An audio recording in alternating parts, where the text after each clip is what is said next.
Hello, America. Thanks for joining us again. Public Figure Facebook page today. My name is Jared, and we're taking your comments on the Facebook page. Ryan Bundy is joining us this afternoon. He wants to talk to you about the militia in the history of this country. Ryan, where would you like to begin, sir? Well, I understand that there was a question brought forth in trial by the members of the jury, and they asked, if a militia was legal in all states. I don't have the exact dialogue there in front of me, and so I would like to answer that question because, and maybe before we try to answer that question, I thought maybe we'd talk a little bit about what a militia is, so that people understand. I think there's a big misconception in America as to militia. It's become a word that's and an idea that people are scared of, and I don't understand where that's coming from exactly, besides, maybe from around the world. We see ISIS, we see these other organizations, we see down in Mexico where they've got cartels, and I think they're associating these things as militias when that's not necessarily correct. And so, why don't we talk about what a militia is to begin with? All right. And I've done a bunch of study recently where I went through different law dictionaries. I went through the Black's Law dictionaries. I went through Ballantyne's dictionary.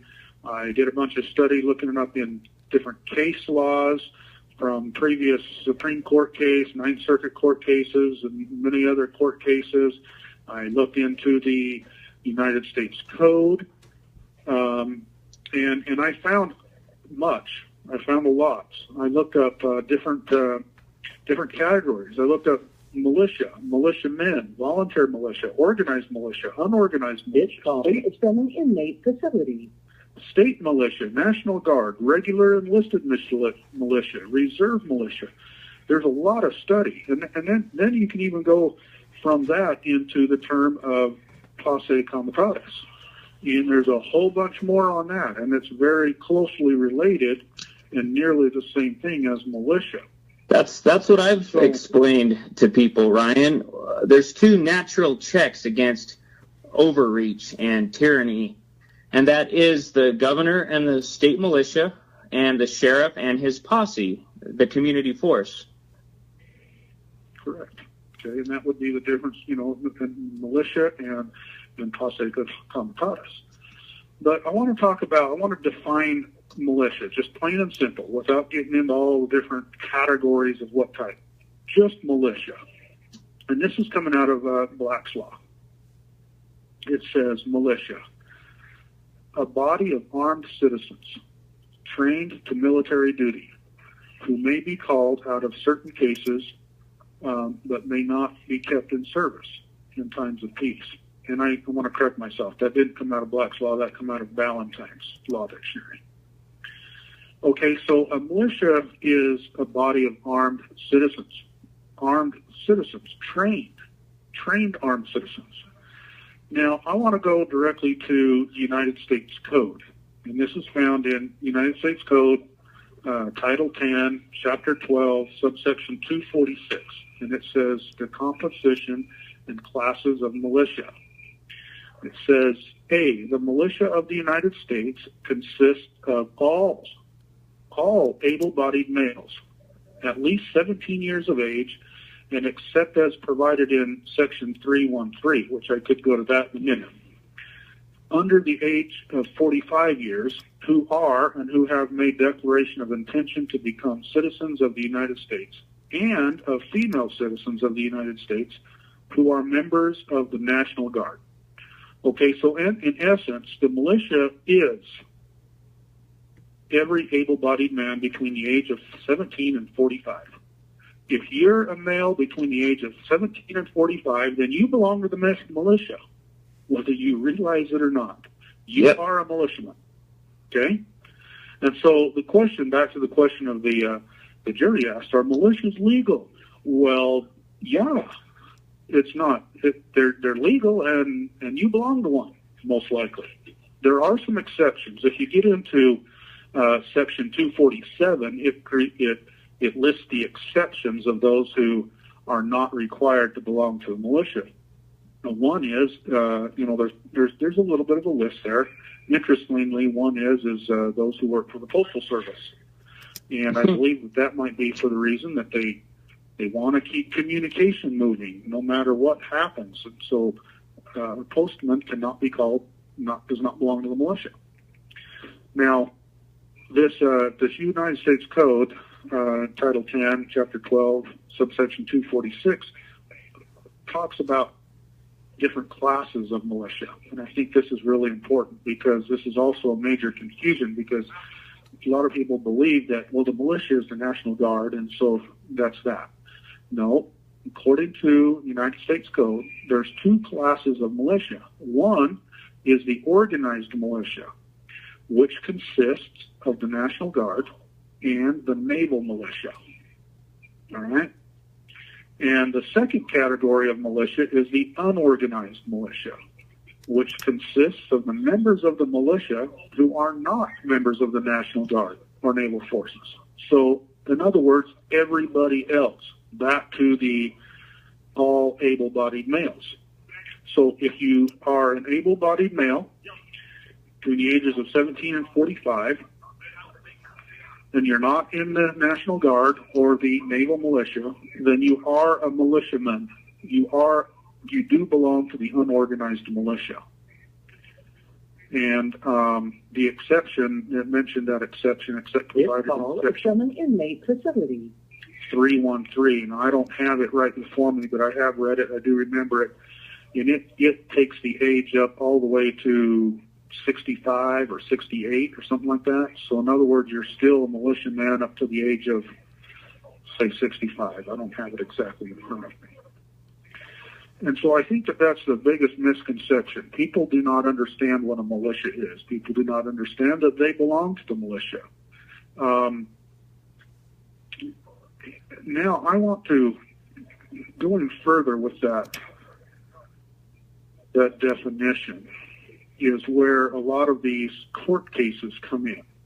Because through the narrative of what took place in the courts, we get a greater understanding of what is the militia and who is the militia.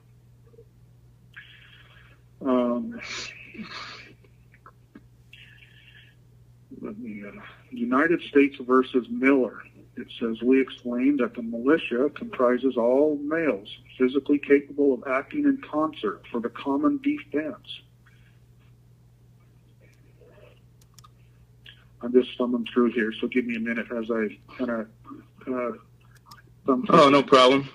In the beginning, every able-bodied man was counted on to help defend their respective colony. You had Indians, you had pirates, you had all kinds of whatever. Everybody was prepared to defend their neighborhood. And the Founding Fathers feared a standing army. They did not want a military junta ever taking over these United States.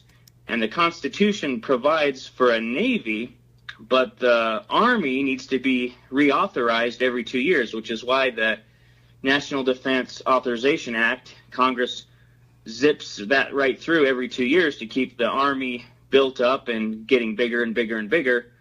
But the army was always supposed to be subject to as needed. Militias should make up most of this country's defense forces. Every state acting under the governor has their own state defense force. And with the passage of the Dick Act and other things, little by little, the federal government has taken over everything, including the National Guard. Nowadays, the National Guard gets sent everywhere but their own borders, and certainly that's... I want to go into this a little bit later in the discussion, so I'm going to mention it here, but I don't want to talk about it yet. Okay. But let's think about this for just a second. We call this the Utah National Guard, or the Nevada National Guard, or the Idaho National Guard. Well, what nation is that guard supposed to be protecting? The Utah National Guard is supposed to protect the nation of Utah. Okay, now that might sound strange to people's ears. The nation of Utah? What? What do you mean? Okay, now I'm going to drop that right now. I'm going to drop that on a rock. I want you guys to just keep that in the back of your mind. Let's keep going with militia, and we'll come back to the nation of Utah or the nation of this or that in a bit. Okay, I want to go into some more of these court cases. Let's go into the United States Court of Appeals for the Ninth Circuit. I don't have the actual name of the case. I've got the case citing number, but it was decided April 5th, 2004, so it's not very old. It says, today the United States Code still defines the term militia, the modern statute. Instead of narrowing the militia to an organized body of regular, supervised, and trained part-time soldiers, it broadens the term. The statute specifies that the militia consists not only of the organized militia, consisting of the National Guard and Naval Militia, but also the unorganized militia. The unorganized militia is an amorphous body of the people as a whole. Now, instead of being limited to white male citizens between 18 and 45, the militia has, of course, no racial restrictions. Non-citizens are now included, provided they have declared an intention to become citizens. The sex restriction is gone, and the females are included if they are members of the National Guard. People become part of the militia now at age 17 instead of 18. The only narrowing of the statutory scope is that we are no longer required by law to own and furnish guns, ammunition, and bayonets. So now the militia consists not only of all white male citizens between 18 and 45, but also of all able-bodied non-white. It's from an inmate facility. Whether citizens or non-citizens declared for citizenship between 17 and 45. All females in the National Guard, those of who are... You have 1 minute remaining. Those of us who are male, able-bodied, have almost all been militiamen for most of our lives, whether we know it or not, whether we are organized or not, whether our state government supervised or our possession or use of firearms or not. Okay, Ryan. I'll hang up and call back. 3 minutes, ladies and gentlemen. Join us right back here. Put your comments down there, and back with Ryan Bundy in a minute.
Welcome back, America. You're listening to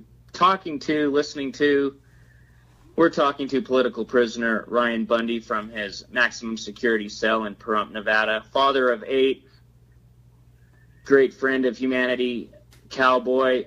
Anything else you'd like to add to your list of great titles, Ryan? Well, I could embellish, but we'll leave it at that for now. My mind's upon militias, so. Let's get back to it. All right. Reading further from that same United States Court of Appeals for the Ninth Circuit case, it goes on to say that the Supreme Court concluded that the militia referred to by the Second Amendment was neither an organized fighting force nor a formal state military entity. And it's quoting the history and legislation of the colonies and the states. It says the sentiment at the time strongly disfavored standing armies.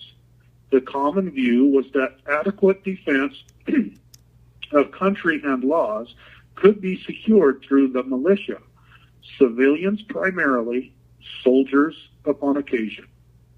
In the words of the court, the militia comprises all males physically capable of acting in concert for the common defense, a body of citizens enrolled for military discipline.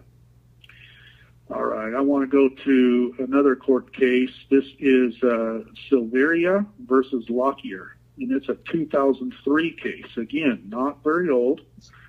It says a whole bunch of the same stuff at the beginning. I'm going to go down further in the case here. And it quotes, by the way, it lists the same United States Code in here, 10 U.S.C., Chapter 12, 246. And it says, thus, as used in law, the meaning of the word has not changed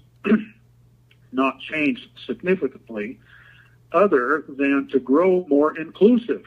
It is, as always has been, empathetically the case that militia members do not have to be organized in a collective state service, because the statute provides expressly for the existence of an unorganized militia members of the members of the National Guard are in the organized militia, and those not in the National Guard are in the unorganized militia. The various classes of persons are exempt from militia service, most notably the organized fighting force, as the panel would put it, who are active members of the armed forces. Thus, soldiers, as we now use the term, are generally not in the militia, and the rest of us are. Far from being an organized collective functioning as a fighting force, the militia is like the jury pool, consisting of the people, limited like the jury pool to those capable of performing the service for which militias or jury pools are established. The militia is indeed the people, as individuals and not as an organized collective body. And the Second Amendment expressly prohibits government from disarming the people. That says it pretty darn clear and straight. That's all I can say. No argument there. Okay. So what happened to our militias? Little by little, they've been usurped, gobbled up, put out of business. Not so. We're here. We're alive. We're the people. We're the militia. Start acting like it. Start training. Start arming yourself, because that's what is intended. Okay? I want to go directly to the United States Constitution a little bit. Of course, we know the Second Amendment states that a well-regulated militia is necessary to the security of a free state. Okay? So, it's not just legal, but it's necessary. And that's not just talking about the state, the Utah state or the Nevada state or whatever. It's talking about the state of freedom. To maintain freedom, a militia is necessary. And it's necessary that the people, and what is the militia? As we just went through the description, it is nothing more than the people, the whole of the people, the all able-bodied men. The right of the people to keep and bear arms shall not be infringed, so that they may stand in defense and act as in a concert in the status of militia. Now, our founding fathers understood that a militia was necessary. But I want to go to Article 1, Section 8, Clause 15 of the United States It's from an Constitution. inmate facility. Now, herein, we the people are granting Congress certain powers. In Section 8, it says, Congress shall have power to provide for calling forth the militia to execute the laws of the Union, suppress insurrection, and repel invasions. Okay, so if we're giving Congress the power to call forth the militia, they can't call something forth unless it already exists. The militia it was understood that the militia exists, and we're only allowing Congress to call it forth. We're not allowing them authority to organize it, to regulate it. And actually in 16, I'll go in there just a little bit. But my point is that it already exists. Congress could call it forth at certain times and for certain purposes. Okay? Now, I want to go into Article 1, Section 8, Clause 16, and we also give Congress the power to organize, arm, and discipline the militia for governing such part of them. Now, that's key there, part of them, because Congress isn't going to call the whole militia. They're just only going to call a part of them. So we're giving them authority to organize, arm, and discipline that part of them, which is called forth, just the part of them. The rest of them stay home. The rest of them are still the militias in the states. Okay? So just part of them as may be employed in the service of the United States. Okay? But even then, we reserve to the states respectively the appointment of the officers, the authority of training the militia according to the discipline prescribed by Congress. Now I want to go to Article 2, Clause 2, or Article 2, Section 2, Clause 1. Now, Article 2 of the Constitution is the powers we're giving to the President. Article 1 is powers we're giving to Congress. So now we're changing branches of government here, but we, the people, are still in charge. We're still the ones that are telling government what they can do, and now we're going to tell the President what he can do with the militia. Article 2, Section 2, Clause 1. The President shall be Commander-in-Chief of the Army and Navy of the United States, and of the militia of the several states when, there's another key word right there, when called into the actual service of the United States. All right, so now if that be true, then the corollary is also true. When they're not called into actual service of the United States, the President is not their Commander-in-Chief. He is only the Commander-in-Chief of that part of them that are called into actual service when they are in actual service. The rest of the time, they are not under the authority of Congress, nor under the command of the President. Works for me. So the militia exists. Our founding fathers understood that. They understood that it was necessary for the security of the free state. They did not. They leaned against standing armies, and when we were in need of defense, we would call forth the militia who already existed, who were already well trained, who were already well armed, because that's America. That's the American way. That is. And now I want to go through this just a little bit. Okay, let's talk about our individual rights. We do understand that government has no authority in and of itself. That's important to understand who the sovereignty is. The sovereign is the one with the final say, the one with the authority. In a kingdom, the king is the sovereign. What he says goes. But in a republic, it's we the people. And our Constitution lays that out in the very first words. It states the authority. The very first words of the preamble, it says, "We the people." I'm trying to get to it here, but we the people of the United States, in order to form a more perfect union, establish justice, ensure domestic tranquility, provide for the common defense, promote the general welfare, and secure the blessings of liberty to ourselves and to our posterity, do ordain and establish this Constitution for, another key word, for the United States of America. Okay, this Constitution is not this is not the Constitution of the United States of America. People need to quit saying that. Of means belonging to. This Constitution does not belong to the United States. This Constitution is for the United States of America. Okay? And so that's a distinction that people need to understand, that this Constitution belongs to the people, and it's for the governing of the government. And back again, we the people are the sovereign. We the people have authority. So we only delegate some of our authority to government so that they may accomplish the purposes of securing our freedom, Yes. securing our general welfare. And those powers are enumerated while every state was guaranteed a Republican form of government. Yes, yes. And that is important to understand the difference between a monarchy or an oligarchy or a democracy or a republic. We were guaranteed a republic form of government. We are not a democracy. We are not an oligarchy. All right, so I have 6 questions here, and I want you to answer them. And I want you to answer them on behalf of all of our listeners, or all of America, so to speak. So, 1, does a man have right to defend himself?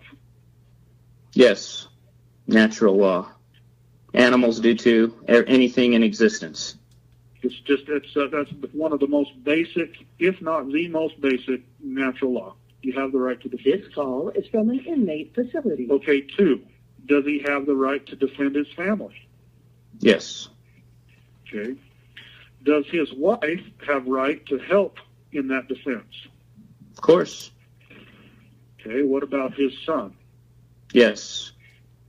What about his neighbors? Do they have right to help him in his defense? Yes.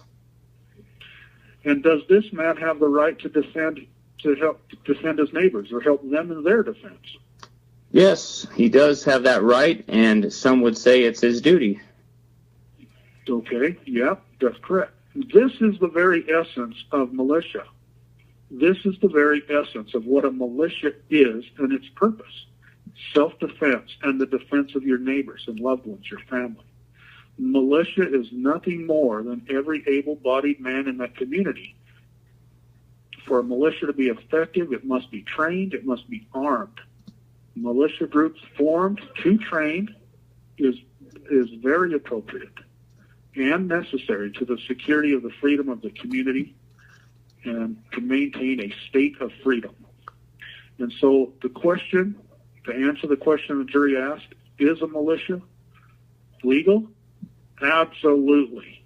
Absolutely. It's most fundamental. It's one of the fundamental principles of this nation, of this country, that a militia is legal, it is proper, it is necessary, it is appropriate, and the members should be armed, and they should be well trained. And if they break off into groups so that they can do that training, it is absolutely appropriate. And That's what well regulated means. Well regulated does not mean well controlled. Does not mean well under the thumb of the government authority. It's well trained. Well trained. Everybody's arms equipped and ready. Everything's in order. You don't want anybody out of shape. You don't want anybody's arms dusty. And yes.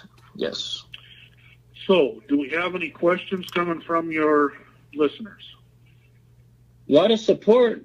What would you suggest? Well, who knows what's going to happen in this court? That nobody's allowed to talk. At least the good guys aren't allowed to talk. The jury.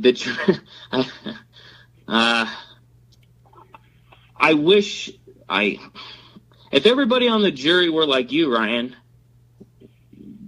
we wouldn't have any problems in this country. Not very many. Well, you got to know your rights. You got to know what's going on. Well, on that note, one of our founders stated that this form of government was intended for a righteous and moral people, and is wholly inadequate for any other, and also that you cannot expect to be ignorant and be free, for you expect something that never was and never will be. And so if we don't understand who we are, what our rights are, who the sovereign is, what a state is, and like I said, we'll go back into that in a minute here, what a state is, and what a militia is. And the other thing is you only have what rights you're willing to fight for. Okay? Again, a right is not given or granted by government. Some rights are from an inmate facility, inherited or given by God, but other rights are created by claiming them, and that's important. You got to claim it. If you don't claim your right, then it doesn't exist. You've got to use it. If you don't use it, then it doesn't exist, and you've got to defend it. And if you don't defend it, it will be taken away. It will not exist. And so for any right to be a right, you must claim it. You must use it. You must defend it. You can't expect people just to honor it on its own. Now, granted, they should, and that comes down into, common decency and the most basic fundamental law upon the world is to do unto others as you would have others do unto you. To love God and to love yourself as your neighbor, which is basically saying the same thing. To do no harm, which is basically saying the same thing. In other words, that golden rule can be said in many different ways, but it's still all the same thing. And all other laws hang upon that. There are those that will not obey that, and therefore you must defend. You must defend your rights. And if you don't, then you let them go. Yep, and they'll be gone. They'll be gone forever. A good example of that, I think, after the war between the states, the powers that be really started to clamp down on the militias during Reconstruction when 1 minute remaining. All right, right back here with Ryan Bundy, ladies and gentlemen.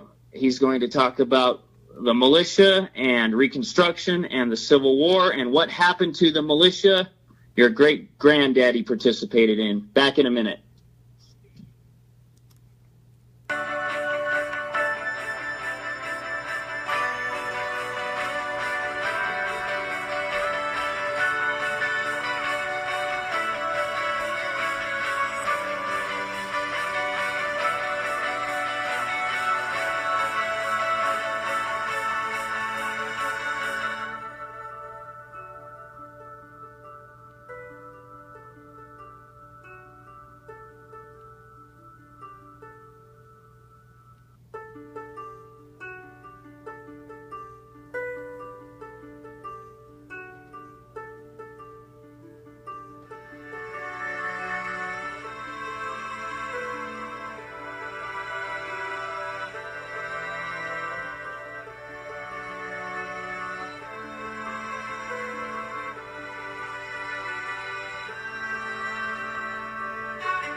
And we're back, ladies and gentlemen of the jury and others in the court of public opinion. Ryan Bundy is here, political prisoner, and it's time that he goes home. He's talking about the militia, because in court last week, one of the members of the jury asked the government, "Is a militia legal?" And I think they took a minute and looked at each other and came back and said no.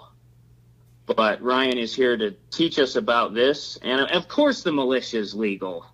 It's right in the Constitution.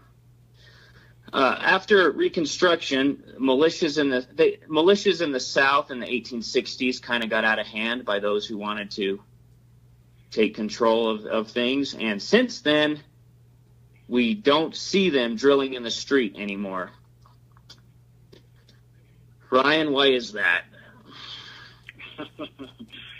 Well, I believe that the definition of a state has been forgotten.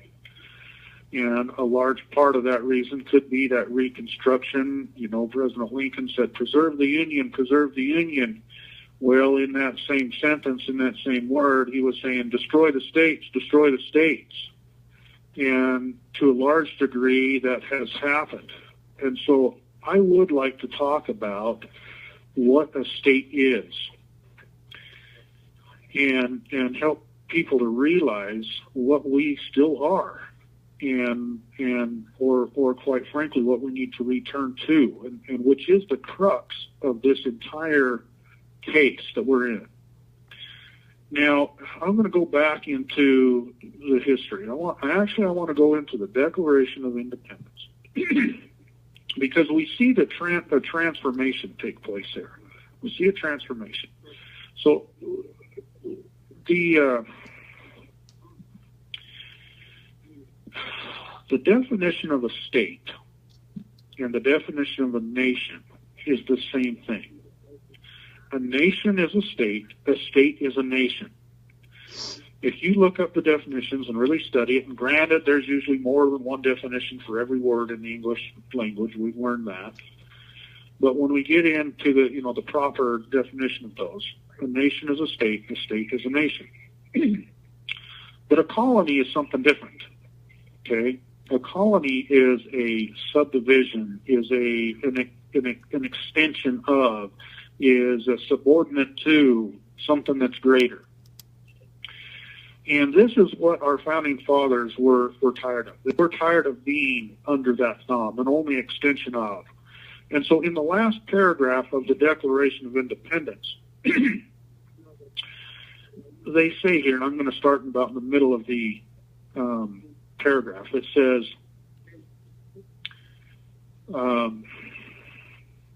that these United States are, and of right ought to be, independent states.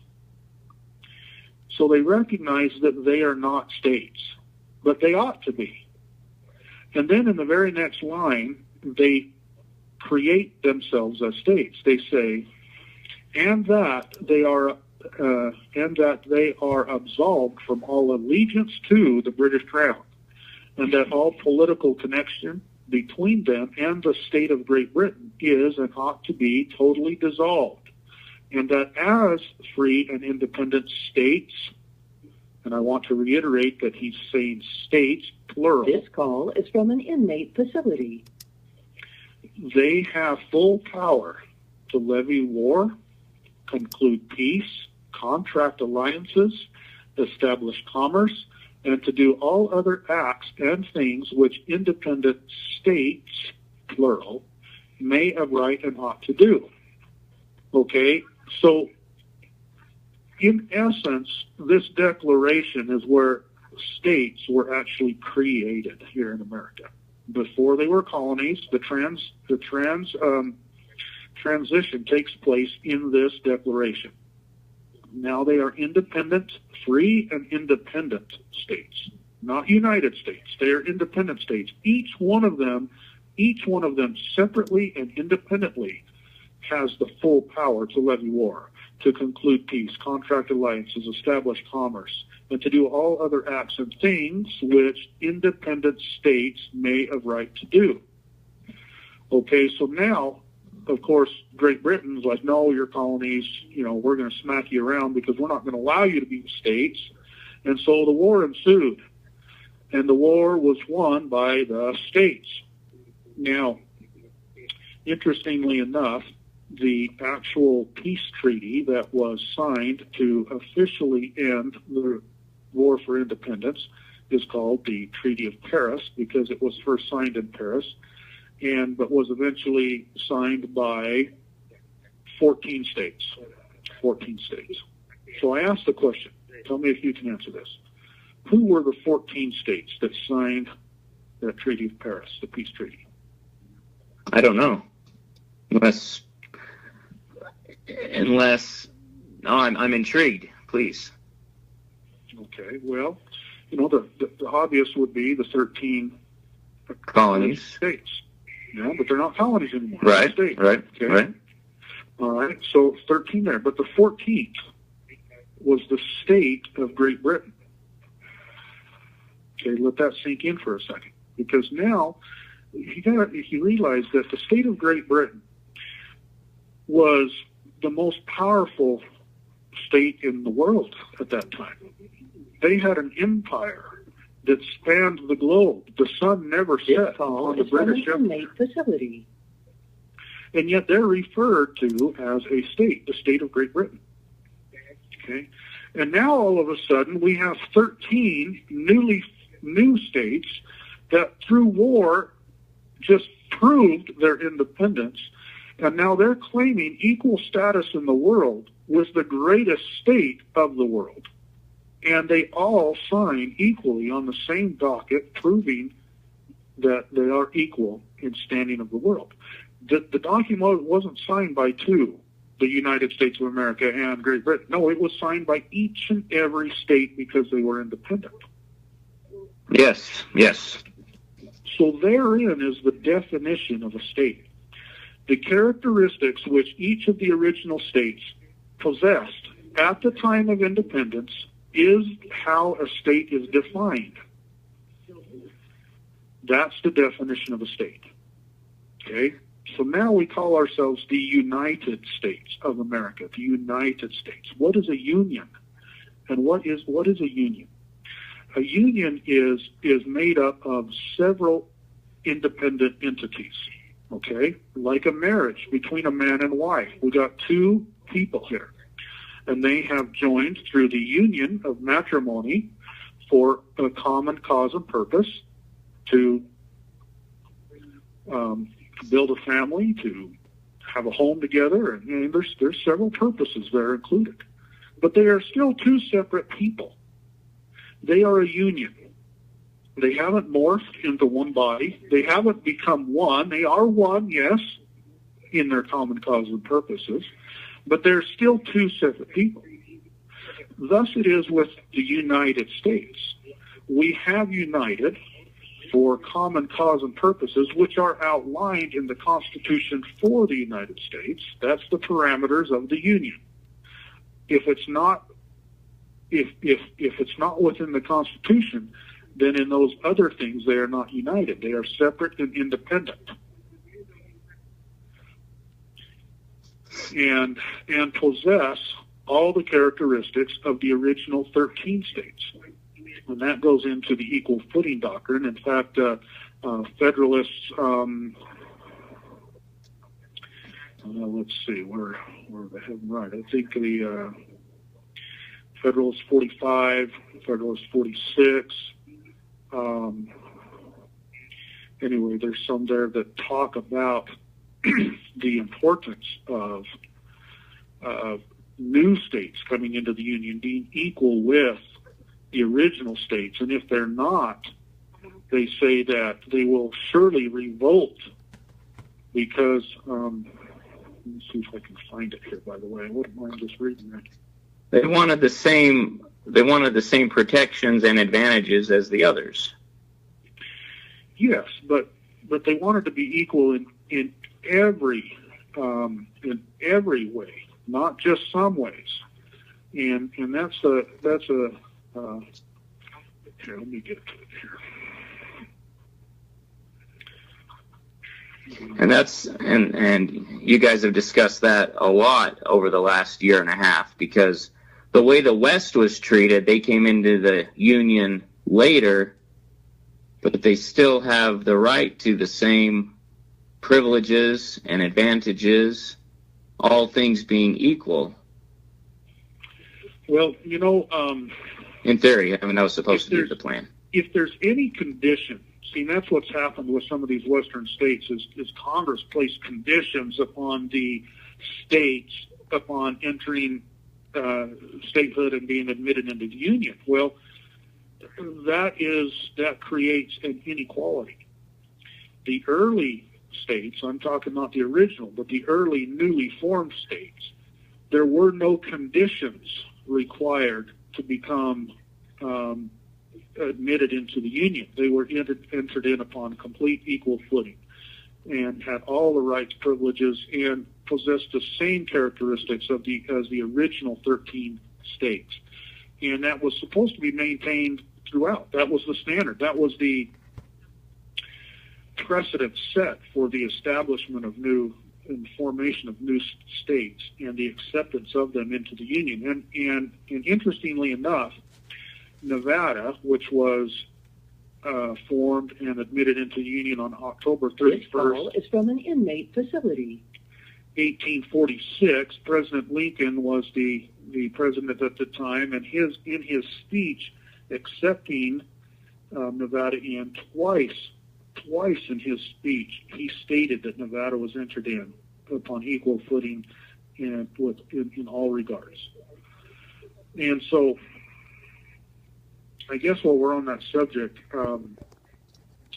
let's talk about some of those characteristics.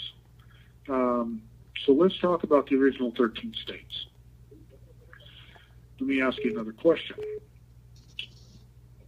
After the War for Independence, how much of the land in each of the states did Great Britain retain?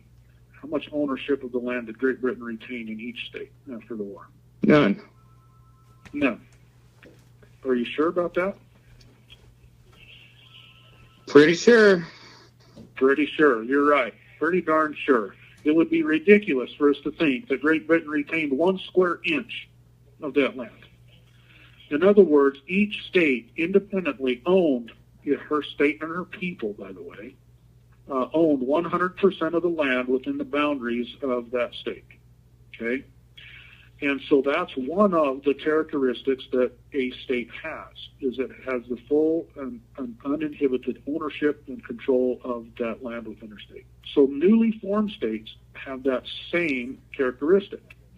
And as new states were formed across the United States, this is the case. Now, we formed the Constitution of the United States, and we give Congress certain authority, certain power, certain duties, and we knew that Congress would need some land to carry out those functions. We couldn't just leave them high and dry with all these duties to do and no means of accomplishing them. That would just be ridiculous of us. And so we, the people, said, first of all, This call is from an inmate facility. We'll give you a place to call home.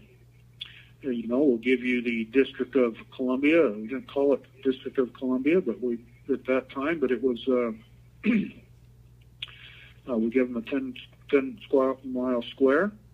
But we also knew that they would need a little bit more land to carry out the other functions. But these lands belong to the states. And we couldn't force them to give it up. If you notice, let's go to Article 1, Section 8, Clause 17. This is the place where we're granting some land to Congress. And it says, Congress shall have power to exercise exclusive legislation in all cases whatsoever over such district not exceeding 10 miles square, as may by, now this is important here, because they're basically asking the particular states from where this land is going to be taken from, as may by cession of the particular states and the acceptance of Congress become the seat of government of the United States. All right, it says as may, by cession. Cession means to give. They're gonna cede it over. So did those states from where that 10-mile square come from? Yeah, they said, okay, we will allow that to happen. We will give cession to that. And so it took place. Now, we knew that they were going to need a little bit more land. That land belonged within the boundaries of the states. We can't force the states to give up their land.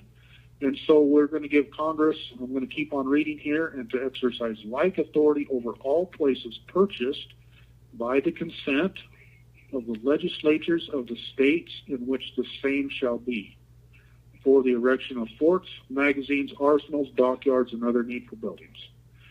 So any other land that Congress is going to be able to own, they've got to get consent from the state legislature of the state where it is, and they can only use it for the purposes which were outlined in the Constitution, which they say those, the erection of forts, magazines, arsenals, dockyards, and other needful buildings.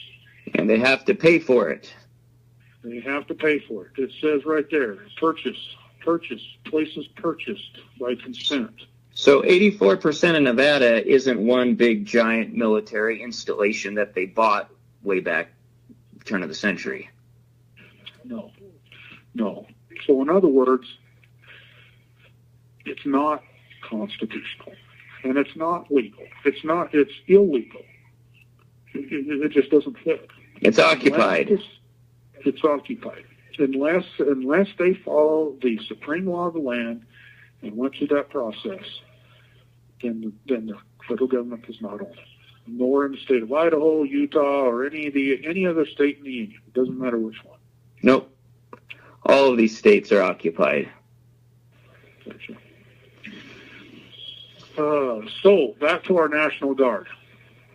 The National Guard, by the definition of state is a nation is a state. Okay, and we see that. In fact, we're hearing it in the news right now. We've been hearing, the state of North Korea and the state of, I haven't been hearing it myself. I've been hearing others talk about it. But in the news, we're hearing that these two states ought to get together and work out this problem before it becomes full-on war. Have you been hearing anything of the sort in the news? Oh, yes. Similar things. Yep. But my point is they're using that terminology for North Korea. Are they not? The word state? Yep, because that's what it is. All right. So that lends further to my dialogue here today, that a nation is a state is... You have 1 minute remaining. And so the state of Idaho, where you're at, has its National Guard to defend the nation of Idaho. And which nation belongs to the Union and is one of the states of America that happens to be joined in union for common cause and purposes. All right, I'll hang up and we'll come back. All right, back in 3 minutes. 50 separate republics. Texas isn't the only one. Back in 3 minutes with Ryan Bundy. Join us.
And we're back, America. We're speaking with political prisoner Ryan Bundy. And there's others. There's so many people like you, Ryan. And this trial in Nevada, this, I guess you would call this double jeopardy because they're being tried again for the same things. And this is the biggest news in the country. This is the big game. It's not a game. This is a fight. And everybody should be paying attention. And everybody should be there, because what happens to you guys will happen to the rest of us. Wouldn't you agree? Yeah, I would. I think that a lot rides on this case. A lot. Our freedom as an American people rides on this case, and I think many realize that. You're stuck in a courtroom where your lawyer, if it's the public defender, how does the judge make the rules on what you can say and what you can't say, and who you can look at and who you can call to testify for your defense, which is nobody? How does this happen? It happens because there are guys with guns running the whole show. The standing army is there. Because they've got a monopoly on the force, is what it is. A monopoly on the force. And see, that's not what our founding fathers intended, because of their standing armies, their marshals, their BLM, all these people whom are standing armies. That's the definition of standing army, which we're not supposed to have in the United States of America. But because of that, they have a monopoly on force, and that's exactly why they hate the idea of a militia or a posse comitatus, is because that breaks up that monopoly. Yes, it's the natural check. It's the natural enemy to tyranny is a sheriff and his posse, or the governor and the state militia, the state defense forces. Every state can defend itself. And when you have 50 states independently able to protect themselves, liberty's probably going to be maintained as long as the virtue of the people is there and everybody believes all rights should be protected. But in this jury, go ahead. Well, I just wanted to point out that This you call recall, from an inmate facility.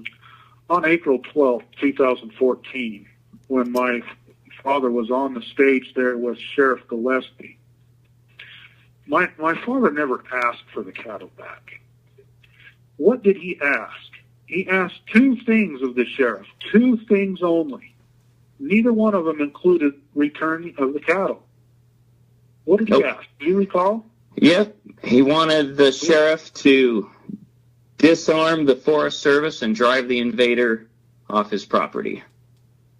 All right. Well, pretty close. The one was right. Well, pretty close. And the key point there is disarm the Forest Service, and he meant the BLM, and quite frankly, he meant the bureaucracies. Why? Because they do not have jurisdictional authority to possess those arms. They do not have they do not have constitutional authority to be a standing army. Who is the law enforcement within the county? It's the county sheriff. And so by those other entities being there in an entity of force, they were subverting the authority of the sheriff. So more or less my dad was saying, take back your own authority, sheriff. Go disarm them, because they don't have the authority to be there and do what they're doing. You do. Go do your job. Yep. And he also warned, not necessarily then, but later on, that if the sheriffs don't go and disarm the bureaucracies, that they're going to come against us in a greater force, and we're going to have to face those guns later. And that's already begun. Lavoie is dead because of that. Yes. He's 100% right. I have a bullet in my shoulder, and how many bullets went into that truck? How many other men and women do they kill across this country? Many that we don't even know about, because they don't have the network that you guys have built up. As for the truck hasn't been released yet, right? No. So government's hiding the no, that truck will probably disappear. Lavoie's truck will be gone because people would want to see it, and they would want to know how many bullet holes are in the truck. And there you go.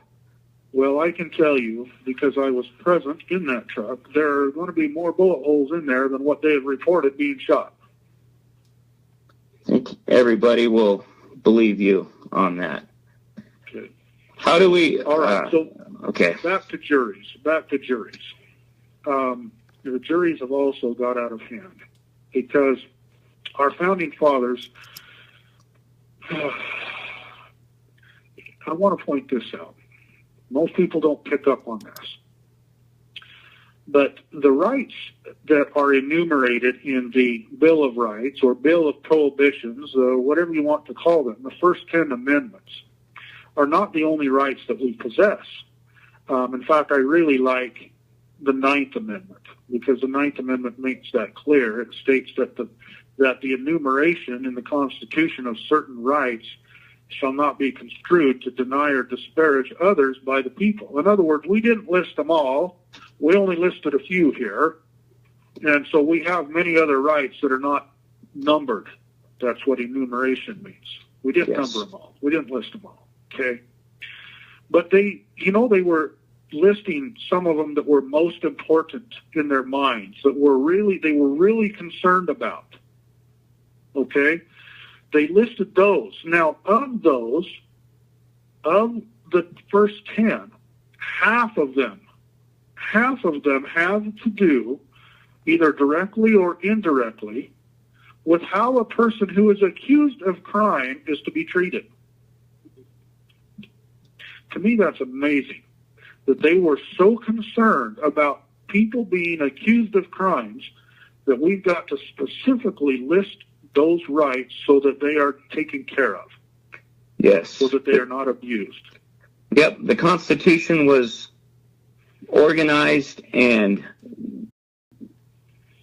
constructed to prevent the exact thing that is happening today to you and everybody else. Correct.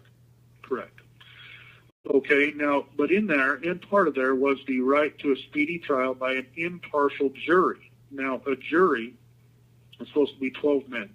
And to be convicted, you've got to convince all 12 men that beyond a reasonable doubt that a crime took place, that he's truly guilty. So guilt can only be determined by a full unanimous jury of 12 men. It takes all 12 to convict, but it only takes one to acquit. Only one to acquit.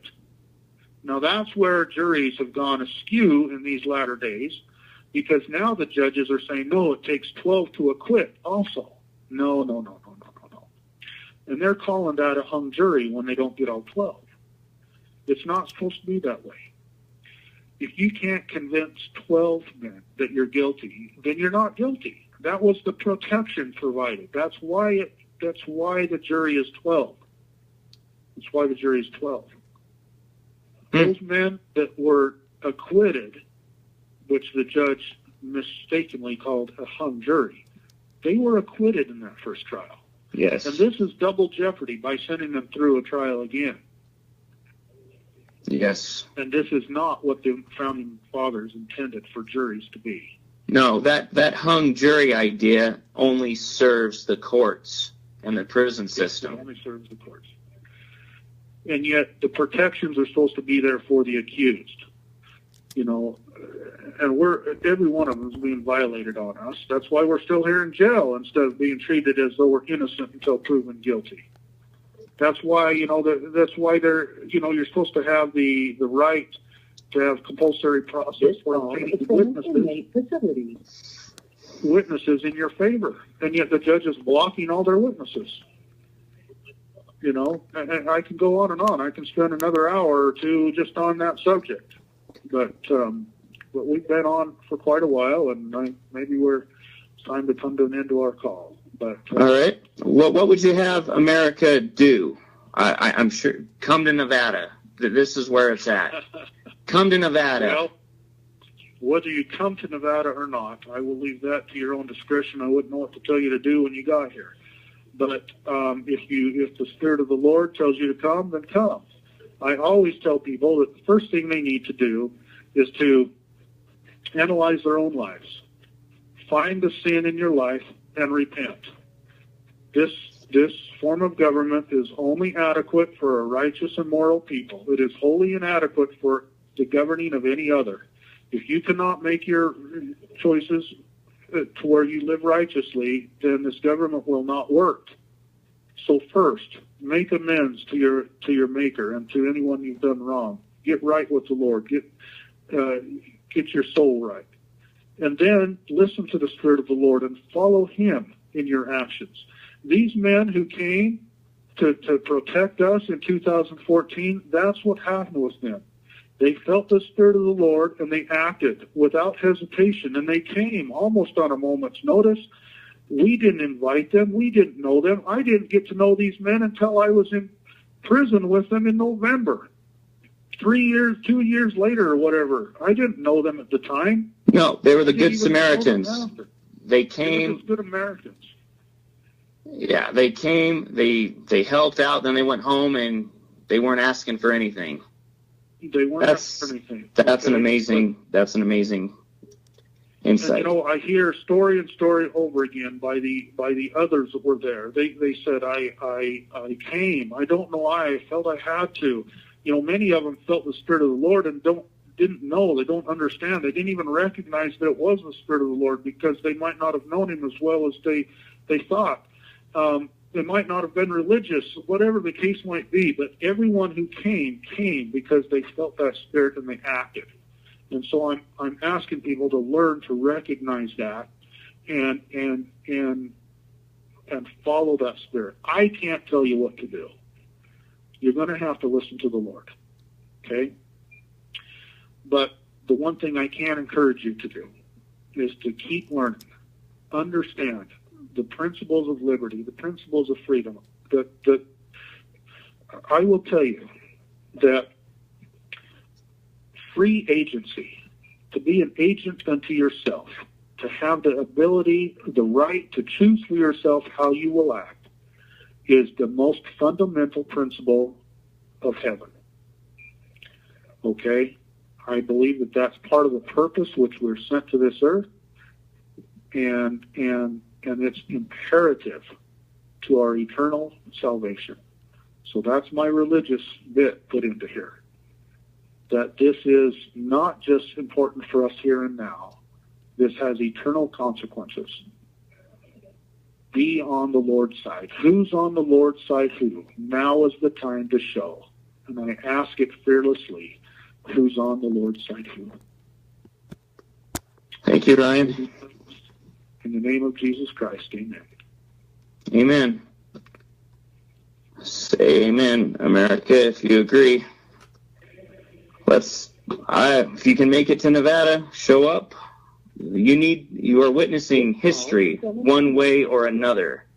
This court will set the precedent for everything else to take away your rights going down the road. So figure it out. Ryan, we'll talk again. Thank you for listening. Goodbye. All right. Judge Navarro is open for business again, 9 a.m. Monday in Las Vegas. Be there.